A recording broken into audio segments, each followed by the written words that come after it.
share, and subscribe, and ring the little bell. Ring the little bell so you are notified when new videos drop. And you know, they say the definition of insanity is to do the exact same thing over and over again and expect a different result. So anyone expecting anybody not to be mad from the alphabet community with, not the real alphabet community, more the alphabet activist community, which is essentially a bunch of white middle class pansies who want to feel righteous about something. Any of them not being mad with Dave Chappell for asking kind of quite reasonable questions in a comedic way in his latest special about the tea part of the alphabet community. And again, somebody else that seemed very, very reasonable to me.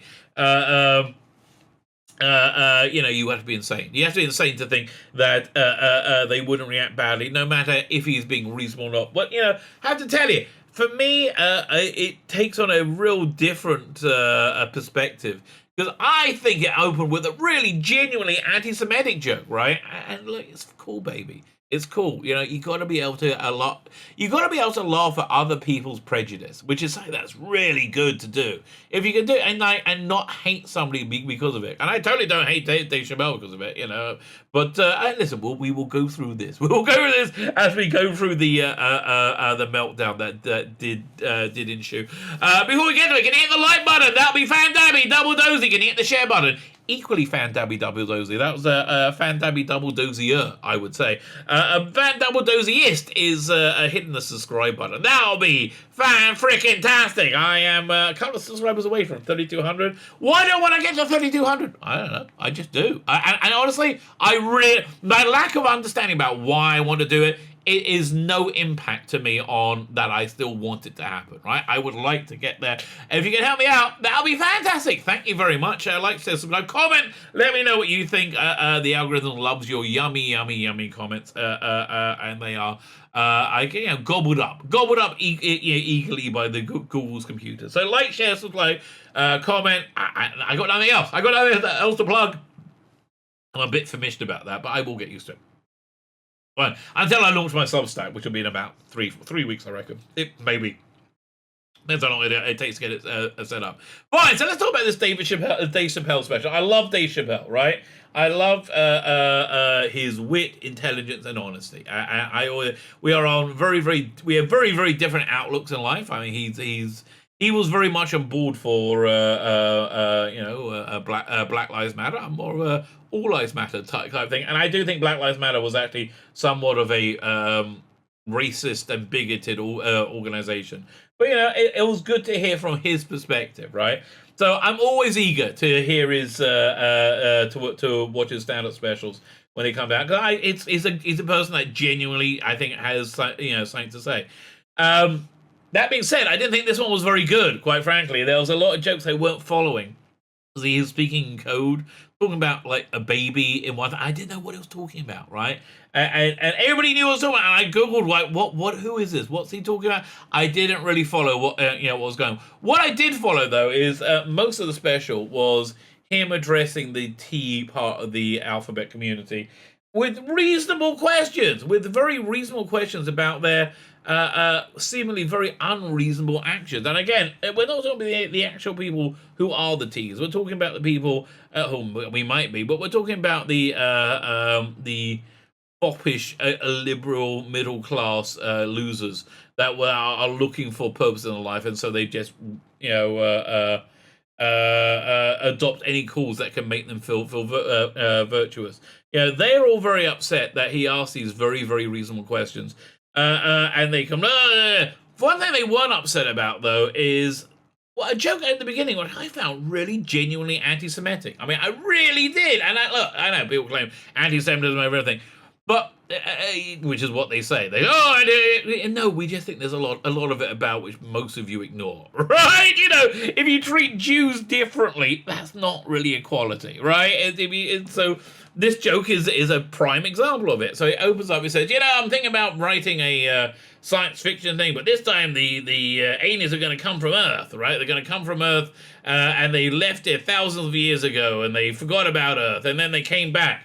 And they came back and said, no, we're taking over. It's all ours now. Get out of the way. Yeah. And so I think I'm going to call them space Jews, right? So I listen. I understand where he's coming from, right? That's certainly the Muslim widely held held view on Israel that Jews had forgotten Israel. We left her, and then we came back as a representative of a colonial occupying force, so we can colonially occupy Muslim land. That's basically, and again, if you have Muslim friends or if you're Muslim, you know I'm telling the truth, right? That's the narrative. That narrative is racist bullcrap. It's not how it happened at all.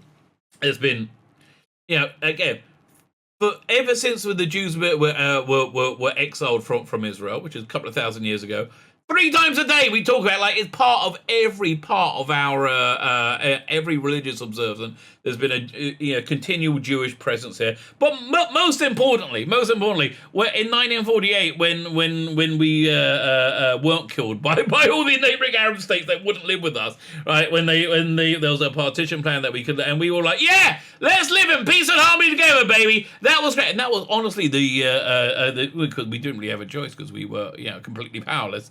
And they said, no, because you're completely powerless, we're just going to destroy you, right? And so, listen, if he was, it's a more, fair analogy would be say that the aliens were forced off Earth, and then they wanted to come back for thousands of years. Finally, after they were massacred by Earth people, they were allowed to come back, and then the Earth people wouldn't live with them in peace and harmony and tried to murder them, and somehow they survived. Right?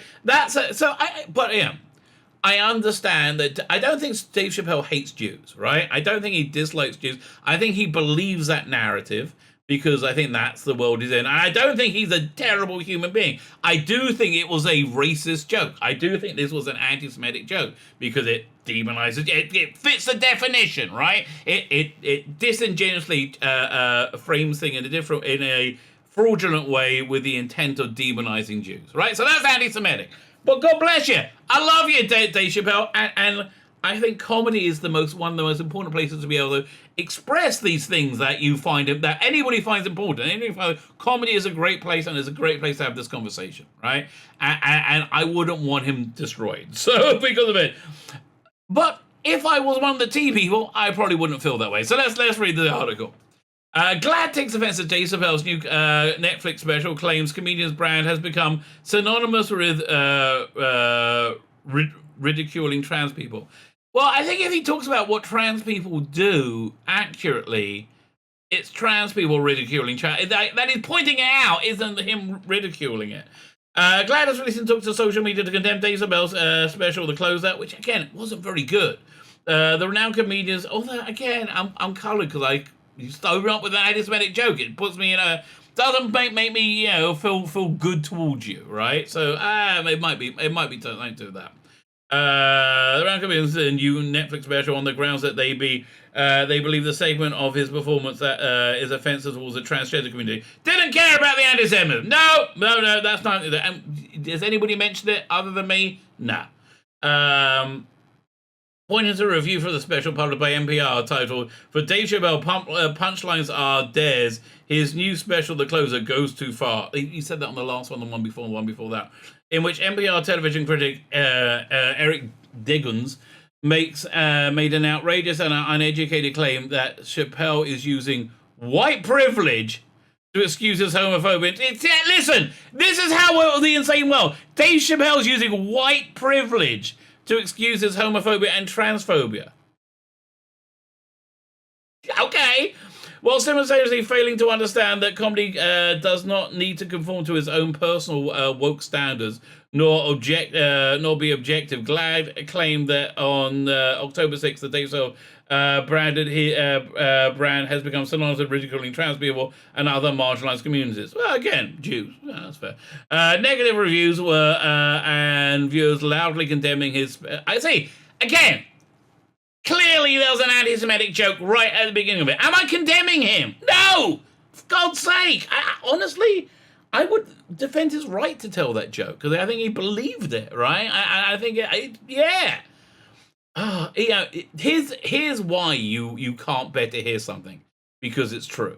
If it's not true, you get annoyed by it. If it was a lie, you get annoyed, but you can bear it. You can't bear it if it's true. Negative reviews and views condemning, loudly condemning the special is a message to the industry and audiences. Don't support anti-LGBTQ diatribes. I think you'll find the numbers say they do. That's the thing. You want the audience to send a message that they don't support it, but they don't do that, and so you just pretend they do. Diatribes. We agree. A certain woke organization that proclaimed itself a dynamic force that tackles tough issues to shape a narrative and provoke dialogue. Oh, please, you don't want to provoke dialogue. You don't have any questions. One of the jokes he made, I remember, was about about how a white LGBTQ person was upset, so they called the cops. Right? It said, "Wait a minute, you're marginalized, until you think you're in trouble, and then you're white, right?" And that it seemed like a fair criticism to me, right? You play both sides of the fence. It seems fair to me. I'm going to change data. Blah blah blah blah blah. We agree. What they agree with again? Well, again, I know you agree with the about diatribes, but again, actually saying what your community does, that's not racist. In fact, pretending it isn't, it isn't bigoted. That pretending you don't do that is bigoted. And again, I'm not talking about T people. I'm talking about the activists that are insane, okay? Howard Glav is fairly wrong about Chappell being negatively reviewed and condemned. According to the review aggregator, around time the closer audience score is 96%. See, yeah, and that's what's really making the outrage. If there's any outrage, it's clearly being blown out of proportion by woke entertainment media outlets.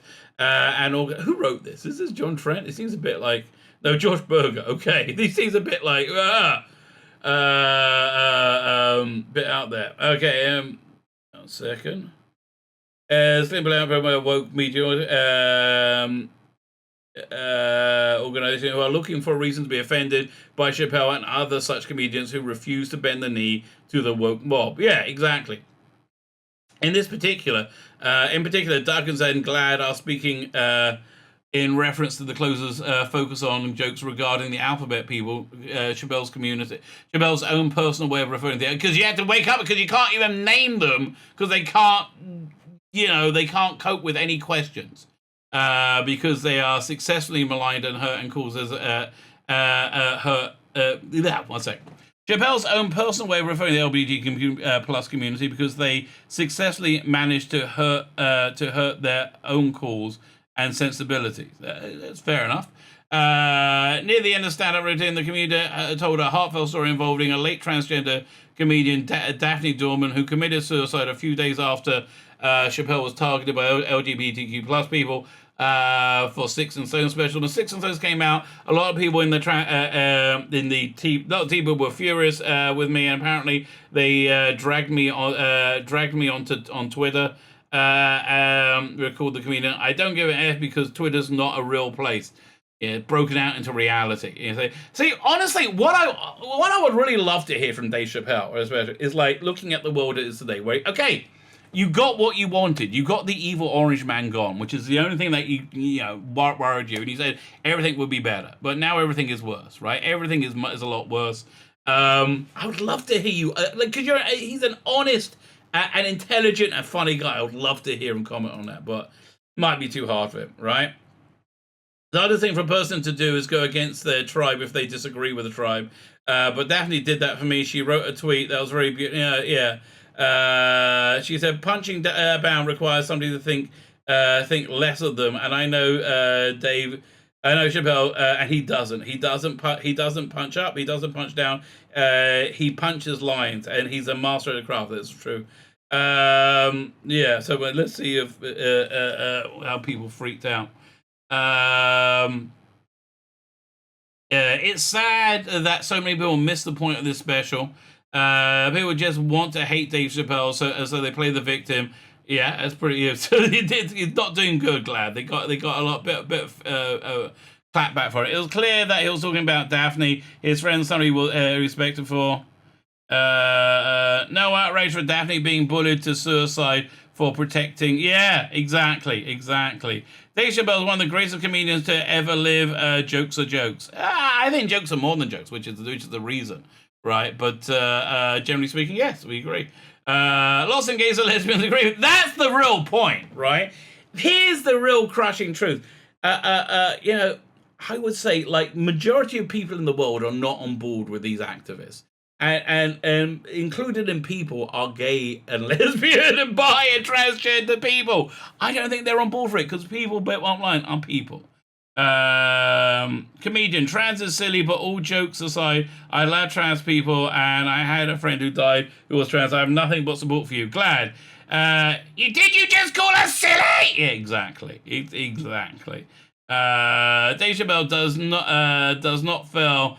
If you have a problem with what he's saying, you don't get to control. Then don't watch it. You don't get to control everything, and that's what they want to do. They have to control everything because they are living in delusional nonsense, which they know is delusional nonsense, and that's why they can't have anybody question it. Because if they do, it becomes obvious it's delusional nonsense. Everyone likes different stuff, and if it offends you, go and watch something else. Exactly. But they want you to They want you to say, I'm not going to watch this because it's evil. You didn't actually watch the special, did you? It's tragic what's happened to that, yeah. If you get offended, then you have... Okay, this goes on forever. Okay, fine, yeah, okay. It's essentially everything you would accept. But man, my basic point is this. It opened up with an anti-Semitic joke. And I'm a very Jewy rabbi, and I was offended by it. I'll be honest, I was genuinely offended by it. I got nothing but love and support for Dave Chappelle, right? And I want to live in a world where people are free to offend me. And I think it's a better world to live in, right? And I say free, not offend me just because they want to offend me, but offend me because they need to say something that I might find offensive. And I think that's a better world to live in. I really genuinely do. Maybe if the tea people had their cause had been around a bit longer, they would have developed the maturity that most other marginalized peoples have developed, like the LG, the L and the G people, right? It's a much more mature community, and I think has a much better grasp on reality. But there you go, Dave Chappelle in trouble again. What else would you expect? My name's Tzvi Lebetkin, the rabbi from another planet. Please like, share, and subscribe, and ring the little bell. Ring the little bell so you're notified when new videos drop.